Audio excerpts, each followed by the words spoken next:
Hey everyone, welcome back. In this video, I'll show you how to design certificates with dynamic text in Canva, step by step in 2026, so you can create personalized certificates quickly without doing everything manually. If you're creating certificates for courses, events, workshops, or clients, manual editing can be a nightmare. That's where dynamic text in Canva becomes a game changer. Start by opening Canva and creating a new design using certificate dimensions. You can choose a landscape or portrait layout depending on your needs. Pick a clean, professional template, or start from scratch for full control. Now focus on the layout. Place key elements like the certificate title, recipient name, description text, signature area, and date.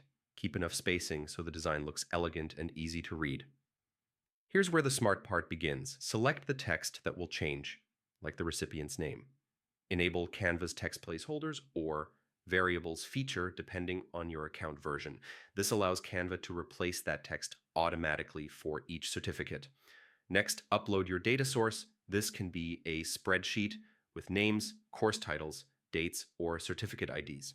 Once connected, Canva maps each column to the correct text area. So yeah, no copy-paste madness.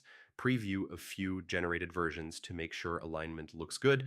Check longer names, spacing, and font size so everything stays balanced across different entries. Design consistency matters a lot here. Use the same fonts, colors, and spacing throughout.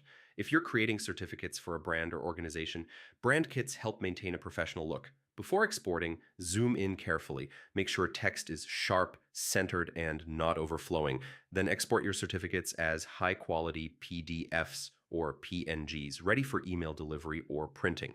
And that's how to design certificates with dynamic text in Canva, step by step, in 2026. If this guide saved you time, make sure to like the video, subscribe for more Canva automation tutorials, and I'll see you in the next one.